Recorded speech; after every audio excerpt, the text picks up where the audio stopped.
paz do Senhor. Vamos mais uma vez refletir juntos sobre a Bíblia, sobre a Palavra de Deus, e eu te convido a abrir sua Bíblia no livro de Provérbios. Nós vamos ler lá no capítulo 21, verso 31. 21, 31 em Provérbios diz assim: O cavalo prepara-se para o dia da batalha, mas do Senhor vem a vitória. Ou, dependendo da sua tradução, que é a mesma coisa, o cavalo prepara-se para o dia da batalha, mas a vitória vem do Senhor. Do Senhor vem a vitória vem do Senhor. Irmãos, vocês já viram alguém preparando um cavalo para ir para a montaria? Eu não entendo nada desse assunto, mas conheço gente que entende. Uma coisa eu te garanto: ninguém prepara um cavalo, tem aquele trabalho todo de colocar a sela, a rédea, cabresto, para guardar ele na baia, correto? Ninguém faz isso. Quando você prepara um cavalo, é para alguma finalidade, para sair, para locomoção, para levar uma carga ou para uma batalha. E no caso de uma batalha, no caso de um soldado, é óbvio que essa preparação é ainda maior. É ainda maior porque uma simples falha, um simples erro ao preparar essa montaria pode vir a ser fatal. Então, a preparação do cavalo e do cavaleiro numa guerra, ela é extrema, ela é meticulosa. Quando nós lemos Provérbios 21, 31, a primeira coisa que vem à mente, então, é que ninguém prepara um cavalo para deixá-lo guardadinho, para deixá-lo lá na baia. E a segunda é que estamos numa guerra. Estamos numa guerra, uma guerra constante. Nós que estamos aqui nesse mundo, nós não estamos aqui a passeio. Pode ter certeza, você não está nesse mundo simplesmente para passear. Nesse momento, então, nem se fala, né? Que ninguém pode passear mesmo. Mas é uma expressão, né? Que a gente fala, ó, a gente não está aqui de brincadeira, a gente não está aqui a passeio. Nós estamos sim numa batalha, uma batalha que nós travamos diariamente. Eu tenho certeza que assim como a minha vida, a sua vida também é uma luta diária. Uma luta contra várias coisas, uma luta às vezes contra a gente mesmo, né? Então nós não estamos no mundo passeio, nós não estamos montando o nosso cavalo simplesmente para perder tempo por aí.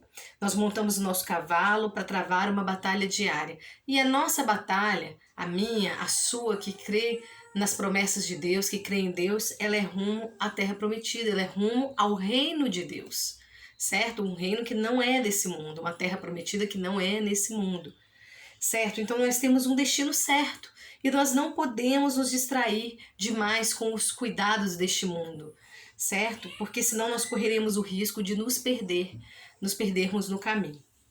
Nós sabemos que qualquer desvio pode significar um caminho que conduz a passos de morte, a perda dessa salvação, a perda dessa terra prometida, desse reino. Então a cavalgada que conduz ao reino de Deus, ela não é muito tranquila não. Ela se dá em meio a lutas, né? Jesus diz que o reino dos céus ele é ganho por meio da força, da violência, né? Em algumas traduções. Então, muitas vezes, essas lutas são dolorosas, são batalhas que travamos contra os nossos piores instintos, contra as tentações, contra o mal, contra a aparência do mal, contra o inimigo de Deus, que também é o nosso inimigo se nós andamos com Deus. Mas que tipo de batalha é essa que travamos? O apóstolo Paulo explica que essa batalha não é contra homens, não é contra sangue, nem contra carne. Na carta aos Efésios, capítulo 6, verso 12, ele diz: Nossa luta não é contra o sangue e carne, e sim contra os principados e potestades, contra os dominadores deste mundo tenebroso, contra as forças espirituais do mal nas regiões celestes. Então nossa luta é contra o próprio mal. Nossa luta não é contra, às vezes, uma pessoa que nos faz mal. Por quê? Essa pessoa às vezes é instrumento do mal sem nem se dar conta. Nossa luta é contra o mal. E nós travamos as nossas batalhas por meio da oração, por meio da fé, por meio da meditação na palavra de Deus. Então toda essa batalha que você e eu estamos vivendo agora, nós, em nome de Jesus, iremos vencê-la através da fé, da oração, da meditação na palavra de Deus, andando junto com o Senhor. Nós sozinhos não temos condições mentais, físicas, espirituais para dar conta dessa batalha. que é gigante, que é sem precedentes nas nossas vidas. Mas Deus pode todas as coisas. É por isso que nessa batalha nós temos que estar andando lado ao lado com Ele cada vez mais. Bom, a batalha contra o mal, né? Nossa batalha, ela é muito complexa, porque é contra o inimigo que nós não conseguimos enxergar e às vezes nós não reconhecemos. Então, como disputar essa batalha é o que nós vamos refletir hoje. No verso 13, Deus, através do apóstolo Paulo, ele nos mostra a estratégia. Portanto, tomai toda a armadura de Deus. Então, primeira coisa, tomar a armadura de Deus, para que possais resistir no dia mau. Estamos vivendo dias maus. E depois de termos vencido tudo, permanecer inabaláveis. Estais, pois, firmes, cingindo-vos com a verdade e vestindo-vos da couraça da justiça. Calçai os pés com a preparação do evangelho da paz, embraçando sempre o escudo da fé, com o qual podereis apagar todos os dardos inflamados do maligno. Tomai também o capacete da salvação e a espada do Espírito, que é a palavra de Deus, com toda oração e súplica, orando todo o tempo no Espírito, e para isso vigiando com toda perseverança e súplica por todos os santos. Então, meus irmãos, vamos analisar, meu amigo, minha amiga, essa porção da palavra de Deus. Vamos extrair dela os elementos fundamentais na preparação para essa batalha. Primeiro, tomar toda a armadura de Deus, ou seja, assumir a sua autoridade como filho e como filha de Deus, porque se você recebeu Jesus na sua vida, se você entregou a sua vida a Jesus como seu Senhor e Salvador, você é feito filho de Deus. Isso quem diz não sou eu, isso quem diz é Deus, né? A palavra de Deus. Então você assuma a sua autoridade como filho de Deus, adore o seu Pai, confie nele nessa sua caminhada. Adore o Pai e assuma a sua autoridade como filho de Deus para repreender o mal, para repreender o inimigo, em nome de Jesus. Em segundo lugar, Paulo diz, estai firmes, firmes. O que é estar firme? É vencer a inconstância. Em meio a situações difíceis que vivemos, o desânimo, né, ele é algo que nos assalta recorrentemente. A depressão, a tristeza, resista a isso. Resista a isso em nome de Jesus. Vença a inconstância. Seja constante, seja firme. Não tenha ânimo dobre, seja firme. Firme com o seu Deus, firme na fé de que Ele está no controle de todas as coisas. Os cenários que parecem piores, Deus está no controle. Deus não deixou de ser Deus porque o coronavírus chegou. Deus ainda é Deus. Deus não está morto. Deus ainda é Deus. Em terceiro lugar, cingir-se com a verdade e revestir-se da couraça da justiça. Ou seja, buscar ser verdadeiro e justo, ajudando os injustiçados e os necessitados. Então, disponibilize tempo e recurso para socorrer quem tem menos do que você. Que a gente consiga fazer isso como cristãos, como igreja, como cidadãos, porque estamos todos na mesma situação. A diferença é que uns têm mais recursos e outros têm menos recursos para lidar com ela. Então a gente precisa abrir mão do nosso egoísmo, cingir-nos com a verdade e revestir-nos com a couraça da justiça. Em quarto lugar, calçar os pés com a preparação do evangelho da paz. Nada adianta dar o pão se você também não der o pão espiritual, se você tem ele para dar, certo? Então contribua para a pregação do evangelho. Hoje, um grande instrumento que nós temos é a internet. Na verdade, é o principal instrumento no momento de isolamento social. Deus, em sua imensa sabedoria, Ele permitiu isso acontecer num momento em que nós temos condições de pregar, de sermos igreja, de sermos voz de Deus, mesmo não estando nos reunindo num templo físico. Mas aqui dentro, esse meu templo, eu consigo passar para frente as verdades que Deus me dá, as verdades que Deus te dá, através da internet, através do WhatsApp, através do Facebook, do Instagram, através enfim, do YouTube. Você tem inúmeras formas, você pode ligar para uma pessoa. Então, fale com os outros o que Deus tem feito na sua vida e leve boas novas às pessoas. Leve boas notícias. Nós ligamos a televisão, nós abrimos o jornal, a mesmo sites de notícias, nós só nos vemos cercados notícias desastrosas, mas você é um canal de boas notícias. Você é um pregador da palavra de Deus, se você quiser ser.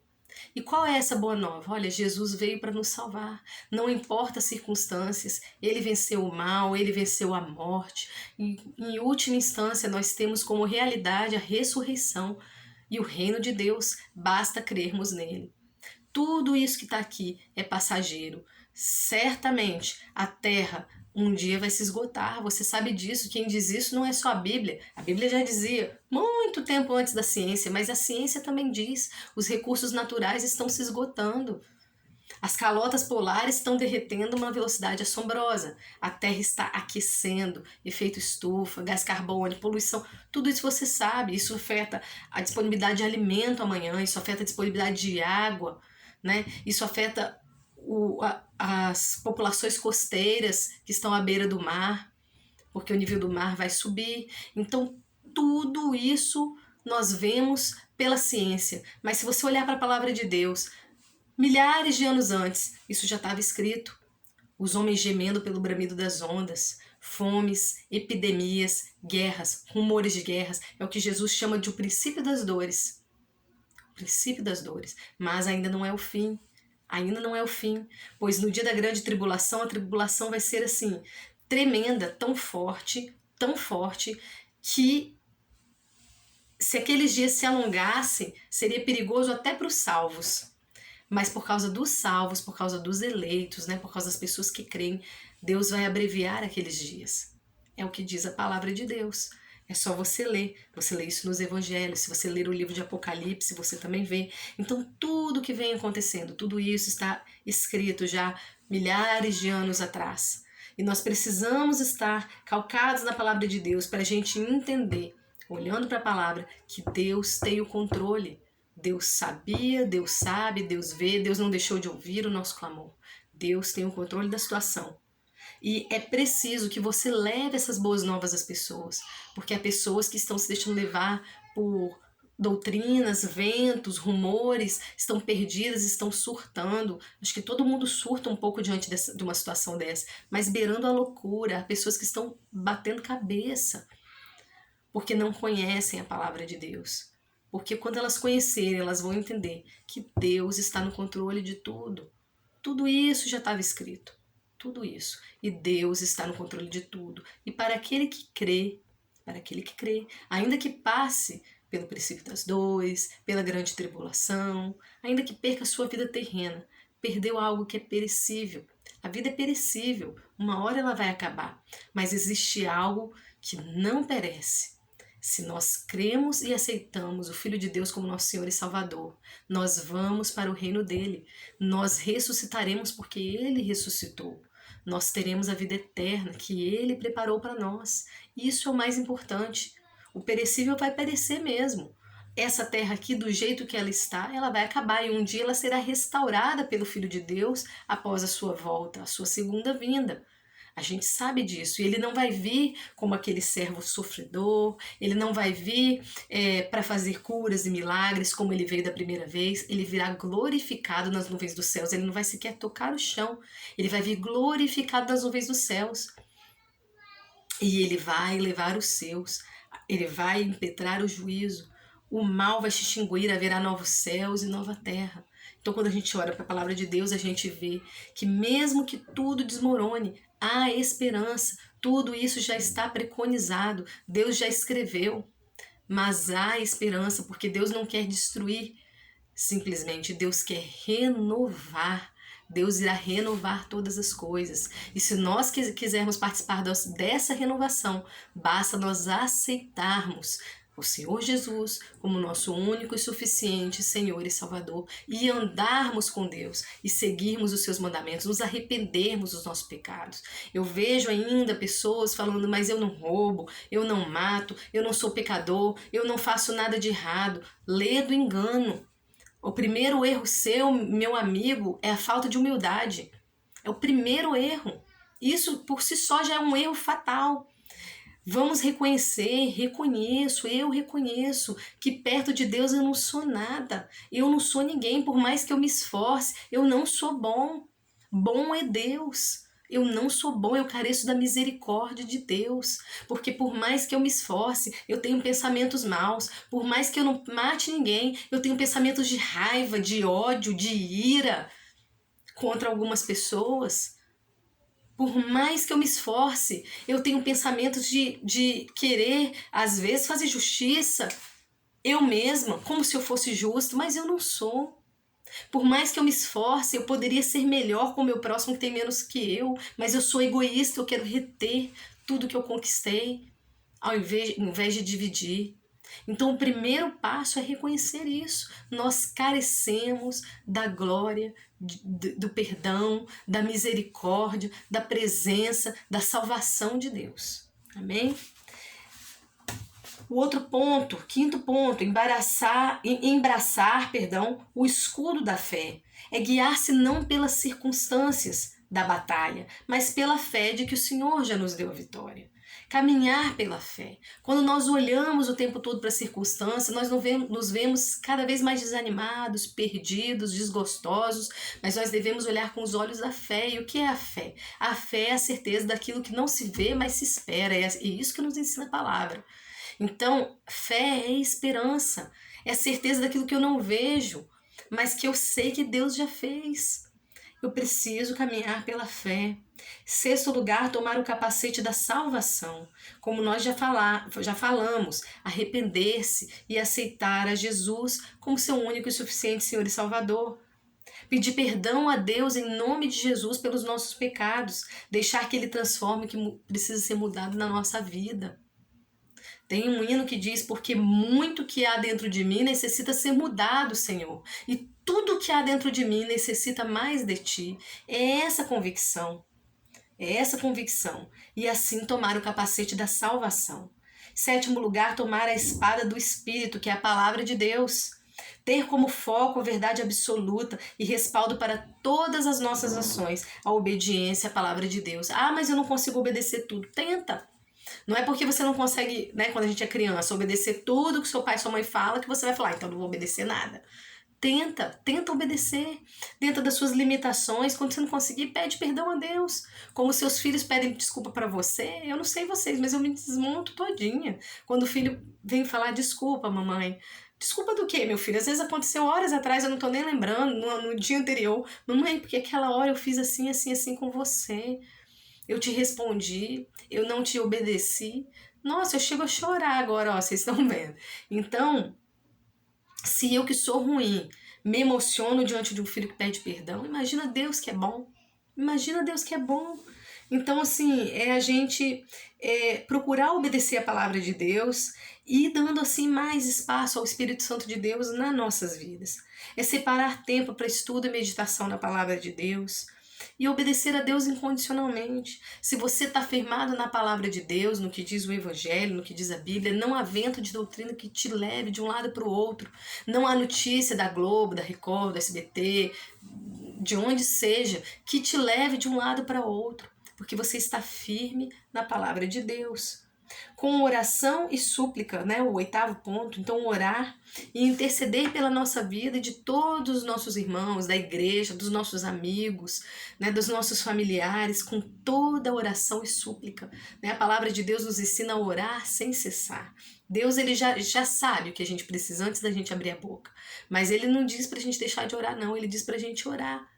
Orar sem cessar a todo tempo. Então, as pessoas dizem por aí, né, na igreja, eu tenho certeza que você já deve ter ouvido, muita oração, muito poder.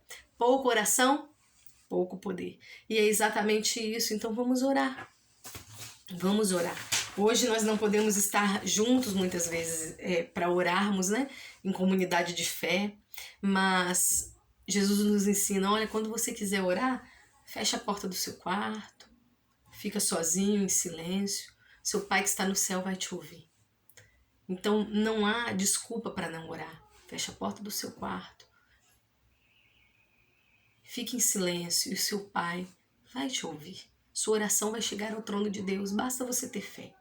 Então é interessante notar que os maiores avivamentos da história do cristianismo aconteceram justamente quando o povo de Deus teve esses pontos que nós falamos com o propósito da sua caminhada, da sua vida. Assumir a autoridade como filho de Deus, vencer a inconstância e o desânimo, buscar a justiça social e a verdade, evangelizar, guiar-se pela fé, arrepender-se e aceitar a salvação que vem de Jesus, ter como foco e respaldo de vida a obediência à palavra de Deus, adorar, orar e interceder constantemente. É o resumo aqui de tudo que a gente falou. E os grandes avivamentos da história do cristianismo, eles vêm quando as pessoas procuram fazer essas coisas que a palavra de Deus nos ensina. É por isso que 2 Crônicas 7,14 diz assim: se o meu povo que se chama pelo meu nome se humilhar e orar e me buscar e se converter dos seus maus caminhos, então eu ouvirei dos céus, perdoarei os seus pecados e sararei a sua terra. Irmãos, nós precisamos que Deus sare a nossa terra. Então nós precisamos nos humilhar. O que é se humilhar? Né? Essa palavra é forte, né? Mas humilhar vem de humus, né? Terra é reconhecer que a gente é pó. A gente veio do pó, a gente vai voltar para o pó. A gente é um monte de elemento químico, né? O nosso corpo. A gente não é nada, a gente é pó. E é o contrário da soberba, né? A humildade é o contrário da soberba. E a palavra de Deus diz que Deus resiste ao soberbo. Soberbo é aquele que se acha tão bom quanto Deus ou até melhor. A palavra de Deus diz que Deus, ele resiste ao soberbo. Então nós precisamos nos humilhar. Não é porque eu estou na igreja ou porque eu conheço a palavra de Deus há tantos anos que eu sou melhor do que ninguém. Eu preciso reconhecer que eu sou pó. Eu venho do pó e para o pó o meu corpo vai voltar. Não o meu espírito, mas o meu corpo vai. Orar e buscar a face de Deus. E se converter dos maus caminhos. Se converter é o seguinte: olha, eu estava indo por um caminho mau. Deus está aqui, ó. Eu estou indo para cá. Aí o que eu me toco daquilo, né? Eu me humilho, eu oro, eu busco a Deus, eu tenho contato com essa santidade de Deus e eu me converto. Eu falo, não, eu estou indo pelo caminho errado, eu preciso voltar para o Senhor. Então é fazer uma conversão, né? Justamente como a gente faz no trânsito. Certo? Então, irmãos e amigos, voltando à nossa batalha, nós montamos nosso cavalo, nós saímos para a guerra e nós empunhamos, né? Nós pegamos as nossas armas espirituais. Mas e a vitória? Quem garante? É o cavalo que garante a vitória? Não. A Bíblia responde que a vitória vem do Senhor. Você pode ter a melhor preparação do mundo, né? Você pode tentar fazer a melhor coisa do mundo, mas a sua vitória, a minha vitória vem do Senhor. É por isso que a gente precisa orar e andar com Ele, meditar na palavra. Olha que bênção, que conforto para as nossas vidas, né? Nós não precisamos andar ansiosos pelos resultados das nossas batalhas, dos nossos esforços, nem precisamos ficar desanimados. Não precisamos, porque achamos que o nosso trabalho não tem dado resultado, porque o tempo está passando e as coisas continuam na mesma. Não precisamos, porque a nossa vitória vem do Senhor. Quem vai dar a vitória, quem vai dar a palavra final em todas as áreas das nossas vidas é o Senhor. E, como já disse, né? Nossa última batalha, que é a morte, todos nós vamos passar por ela. Tem gente que vive a vida ignorando a morte. Ah, a vida é curta, então eu quero viver. Ignora bastante a morte, eu não preciso me preparar para a morte, a hora que chegar, chegou. Ou mesmo aquele que não, eu quero herdar a vida eterna, eu tenho que procurar me preparar aqui para o que vem depois da morte. Sim, independente de como você pense ou age, a morte vai chegar. É o que nos une, né? É o que nos une. Nós viemos ao mundo da mesma forma e nós vamos voltar para o mesmo lugar, para o pó, né? Nosso corpo. Todos nós vamos passar pela morte. Não importa se a gente viveu uma vida regalada, não importa se a gente viveu uma vida pobre, todos nós vamos morrer. Mas mesmo nessa última batalha, nós temos a garantia de vitória se andarmos com Jesus, porque Ele venceu a morte. Por isso Ele diz que a gente pode ter bom ânimo para viver, e a gente pode viver uma vida abundante, porque nem a morte pode nos vencer, amém? Nem a morte. Então não devemos desanimar, por estarmos orando há tanto tempo pela mesma situação, pela pandemia ou por outras situações, né? Às vezes a conversão de um familiar, uma pessoa que você está evangelizando e não se converteu, a cura de alguém que não foi restabelecido ainda ou que não foi curado. Deus, ele cuida do resultado. O que ele quer é que nós não desanimemos, que nós trabalhemos, que nós lutemos as nossas batalhas. Porque desistir significa falta de esperança e de fé. Quando a gente desiste, significa que a gente não tem mais esperança, não tem mais fé. E os que são os que perseveram até o fim, que serão salvos. Por isso as batalhas da vida, elas são importantes, porque elas nos ensinam a perseverar, elas nos ensinam a termos mais paciência. E aí, perseverando, é que nós vamos ser salvos. Nós temos que aprender a perseverar até o fim. Então nós temos que aprender a perseverar nas pequenas coisas para aprendermos as grandes coisas e para aprendermos a nossa batalha final, que é a morte. Parar de lutar é uma grande ameaça às nossas almas, à nossa eternidade, à vida eterna, né? Porque a guerra ela não acaba porque a pessoa desiste de lutar. A guerra está lá. Se a gente tá, né, numa correnteza e a gente para de nadar, desistir de lutar contra a correnteza vai deixar de existir? Não. A onda do mar vai deixar de existir porque a pessoa desistiu de nadar? Não vai. Né? E provavelmente uma pessoa numa onda que desista de nadar, né, desista de nadar, ela pode ser engolida por essa onda. Então é perigoso.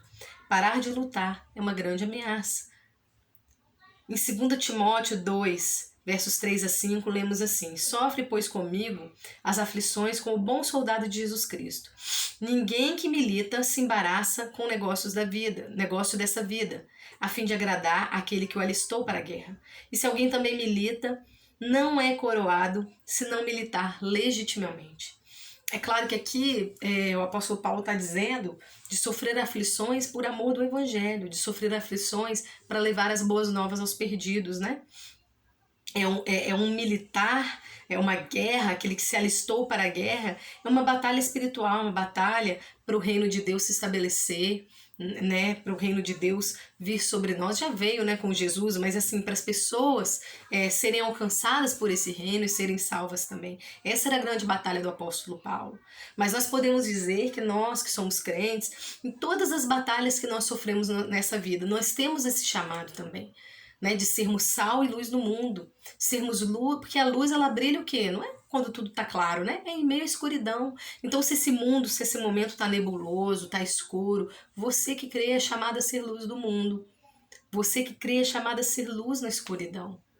Você não deve pegar uma luz e colocar debaixo da mesa. Jesus ensina que você tem que colocar ela no alto para que ela ilumine, certo? Para que ela ilumine. Então, essa luz sua tem que ser aparente e essa é a hora de brilhar. Amém? Essa é a hora de brilhar. Eu sei e creio, você tem algo de muito bom para oferecer ao seu próximo nesse momento de luta e de dor. As dificuldades na caminhada diária, as tribulações ao trabalhar na seara do Senhor, as tribulações do mundo que nos pegam de surpresa, né? Quem esperava uma coisa dessa acontecer? Certo? Elas não são motivos para nós existirmos. Nós devemos continuar a nossa batalha, mesmo em meio ao sofrimento, mesmo em meio à dor, mesmo em meio à perseguição. Inclusive, nos últimos tempos, diz a palavra de Deus que haverá grande perseguição religiosa, grande perseguição aos cristãos, aos crentes. E vai ter dois caminhos, né? Ou apostatar, negar ao Senhor e seguir o caminho do mal, seguir o anticristo, ou guardar a fé e morrer. Olha só, que situação complicadíssima. Mas nós vemos na história que muitos já passaram por isso e preferiram morrer a abrir mão do seu Senhor e Salvador, porque confiaram que para além dessa vida terrena, perecível, há uma vida eterna nos aguardando. Foram fiéis à sua própria consciência e, acima de tudo, fiéis a Deus. Então as batalhas estão aí, desde que o mundo é mundo, até os nossos dias, e sempre haverá batalhas, até a consumação dos séculos, até o fim do mundo, mas Jesus diz que Ele estará conosco todos os dias, até a consumação dos séculos. Então Ele está com você hoje, na pandemia, Você que está sozinho, não está sozinho. Se você crê em Jesus, Ele está aí com você. Basta você crer, basta você orar, chamar, clamar por Ele, porque isso é promessa dele. E Jesus nunca descumpriu uma única promessa dele. Deus nunca descumpriu uma promessa dele, porque Deus, para Deus a palavra é coisa sagrada, é coisa séria. E a Bíblia até diz que Jesus é o Logos de Deus, né, o Verbo. Para Deus a palavra é uma coisa seríssima. Deus fez o mundo através da palavra dele, haja luz. Então, assim, a palavra de Deus, quando ele empenha uma palavra, pode ter certeza, ele vai cumprir. Pode demorar 1000 anos, porque 1000 anos para Deus é como um dia para nós é como 1000 anos para nós é como um dia para Deus, né? O tempo ele é relativo, né? Até a ciência sabe disso. Então, irmãos, a palavra de Deus é uma coisa muito séria. Então, nós podemos confiar na palavra de Deus, nós podemos confiar que Jesus está conosco agora e estará amanhã, até a consumação dos séculos. As dificuldades na caminhada, né, todas essas dificuldades, elas fazem parte, mas nós temos que nos firmar na palavra de Deus e trilhar com o nosso cavalo, né, como diz aqui na nossa reflexão, para o lugar certo. Não se distrair com os problemas, com os cuidados deste mundo, mas continuar trilhando para o lugar certo, para o reino de Deus. Certo? Agora, um dos maiores inimigos que nós podemos ter nessa caminhada é o medo. E eu sei que o medo, ele hoje faz parte da nossa vida diária praticamente. Né? Quando a gente precisa ir ao supermercado comprar uma comida, porque a gente precisa comer, a gente vai com medo. Certo? Muitas vezes a gente vai com medo, muitos de nós vamos com medo. Eu tenho medo. Quando às vezes a gente tem que sair para resolver um problema, a gente tem medo. Vacinar um filho, a gente tem medo. Né? Nosso Deus, o medo, ele passou a fazer parte da agenda do dia. E o medo é um dos maiores inimigos que a gente pode ter na caminhada. Porque o medo, ele paralisa. O medo, se a gente se deixar levar pelo medo, ele paralisa. E a gente viu que a gente está no meio de uma batalha, no meio de uma cavalgada para o reino de Deus, então a gente não pode ficar parado. Não pode, né? A gente tem medo do sofrimento, a gente tem medo da dor, a gente tem medo da morte, a gente tem medo de um monte de coisas, tem medo de alguém que a gente ama sofrer, né? Tá repreendido em nome de Jesus. O medo paralisa. Mas Deus diz em sua palavra, olha, que Ele não nos tem dado o espírito de covardia, mas de poder, de amor e de moderação. Está em 2 Timóteo 1, verso 7. Se obedecermos ao nosso general, ninguém poderá nos subsistir, porque maior é o que está em nós, maior é o que está conosco do que o que está no mundo. 1 João 4,4. E no tempo de Deus a vitória virá das mãos do Senhor. Tudo tem o seu tempo determinado e há tempo para todo o propósito debaixo do sol, diz a palavra de Deus em Eclesiastes capítulo 3, verso 1. Há tempo para todo o propósito, tudo tem o seu tempo determinado. Tem o tempo do coronavírus, tem o tempo dele passar, tem o tempo de vir uma outra tribulação, tem o tempo dela passar. Já teve outras tribulações que vieram e elas passaram. Tudo tem o seu tempo determinado. E todas as coisas cooperam para o bem dos que amam a Deus. Todas as coisas cooperam para o progresso do Evangelho.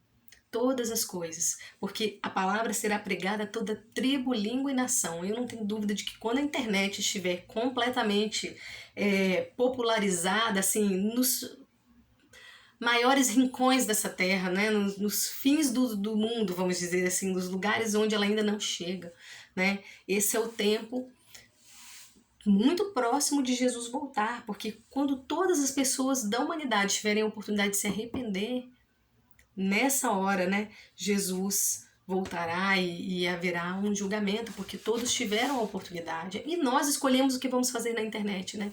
A internet ela é uma caixa de Pandora, vamos dizer assim. Você pode ir tanto para o lado do bem quanto para o lado do mal. Você pode pecar absurdamente na internet, como você pode assistir sermões edificadores, você pode se converter, você pode pregar e anunciar o evangelho do Senhor. É uma escolha nossa e nós vamos prestar contas dessas escolhas, certo? Eu não tenho dúvida, né? A palavra de Deus diz que tudo é dele, por ele e para ele. São todas as coisas para Cristo. Eu não tenho dúvida de que a internet existe por Cristo, por meio de Cristo e para Cristo, para o progresso do Evangelho, para que as pessoas tenham oportunidade de se arrepender e de serem salvas, né? Porque Jesus não veio para condenar o mundo, ele veio salvar. Mas as pessoas já se perdem sozinhas, por quê? Por causa da palavra. Porque ouviram e recusaram a palavra, ou não quiseram ouvir a palavra. Então elas mesmas se condenam. Mas Jesus veio para salvar. É isso que nos ensina a Bíblia. Irmãos, nós sabemos que não podemos parar de lutar.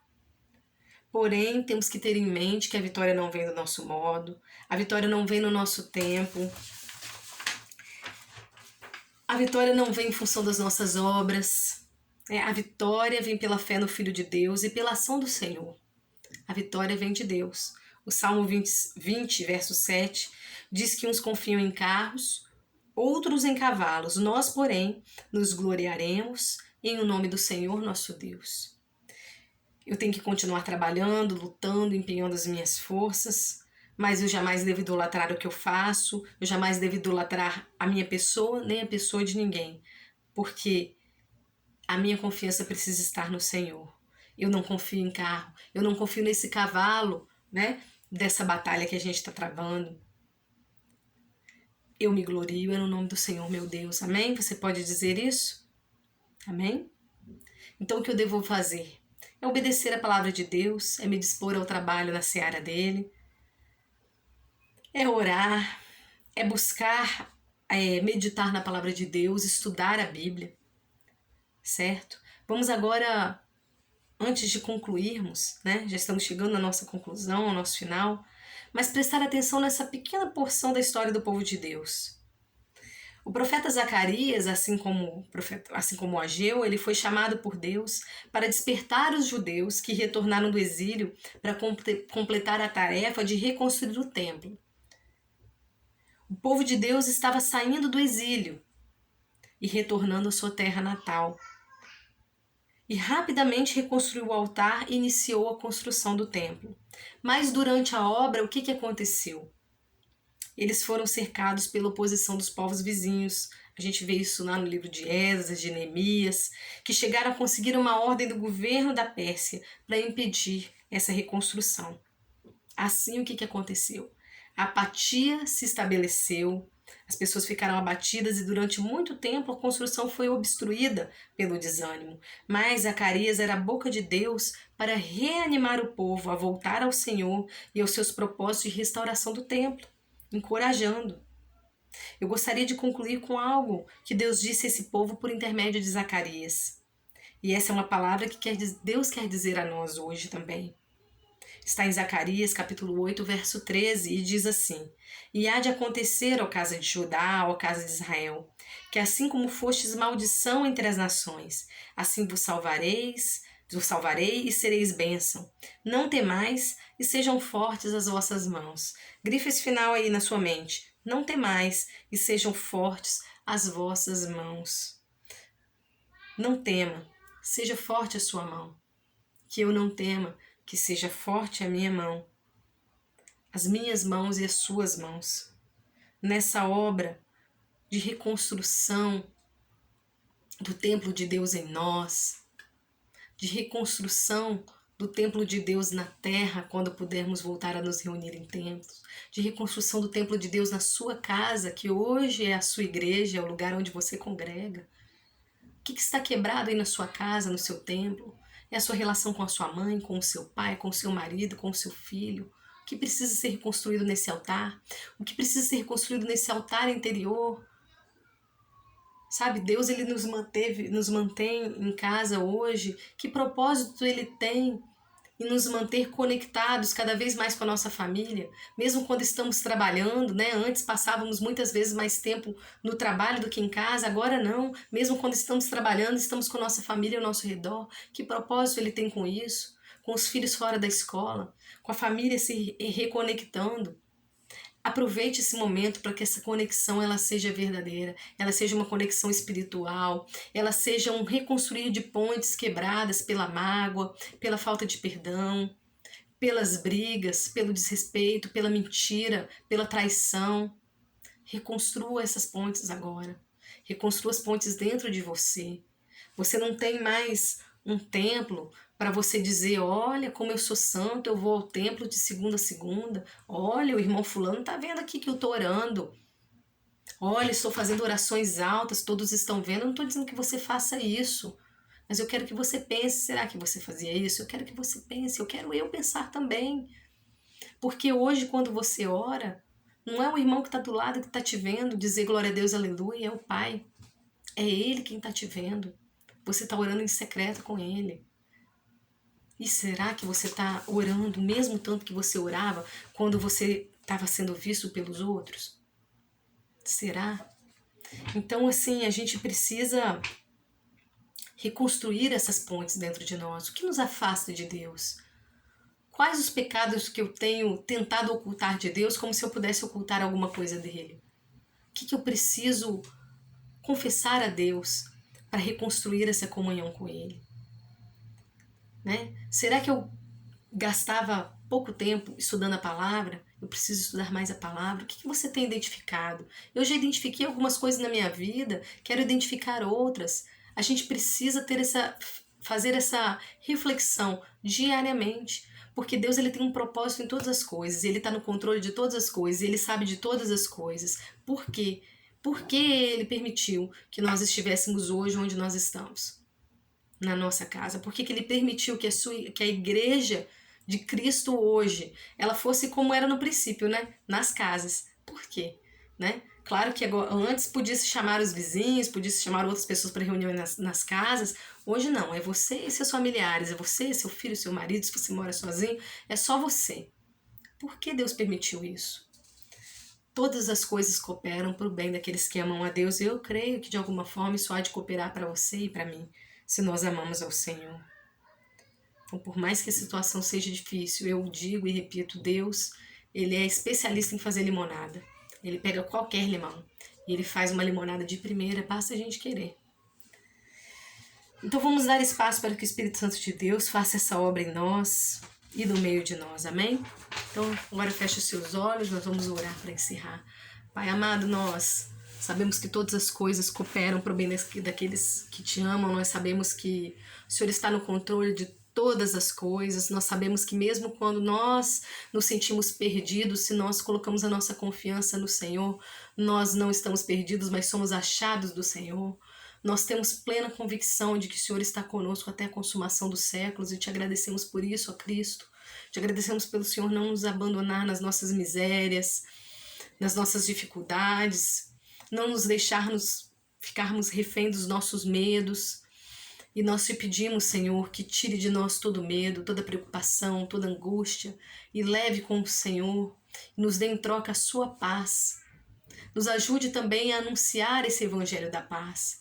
Que essa paz não fique guardada apenas para nós, mas que nós sejamos um instrumento de paz na sociedade. Em nome de Jesus é que nós oramos, clamando também pela proteção a nós, aos nossos familiares, clamando pelas pessoas que estão doentes, pelas pessoas que estão enlutadas, clamando, Senhor, para que as pessoas que vão morrer alcancem a salvação antes de morrer. Todos nós vamos morrer um dia, que nós tenhamos um encontro com o Senhor em vida, Pai, para que quando partirmos dessa terra possamos ir para aquele lugar que Jesus tem preparado para nós. Mas nós sim queremos ter vida longa, para nós, para os nossos queridos, para os nossos amigos, para os nossos irmãos, para os nossos familiares. Por isso nós te imploramos, Deus, tem misericórdia de nós, tem misericórdia da humanidade, nos ajuda nessa batalha, nos dá durante essa batalha fé, tudo que é necessário para estarmos juntos com o Senhor nela e vença essa batalha por nós. Porque sabemos que a vitória vem do Senhor. Nós sabemos que todas as coisas têm o seu tempo. É claro que desejamos que o Senhor abrevie esse tempo, Senhor. Essa é a nossa oração. Mas que enquanto estamos vivendo nesse momento, que tenhamos a Tua paz, que possamos descansar no Senhor e que o Senhor vença essa batalha por nós, porque nós sabemos, Deus, que as vitórias, elas vêm do Senhor, Pai. E nisso nós confiamos. Não nos deixa perder a fé, não nos deixa esmorecer, tira toda a depressão, nos mantenha firmes olhando para o Senhor. Não tira os nossos olhos das circunstâncias, mas que nós consigamos focar no Senhor. Em nome de Jesus é que nós oramos. Amém.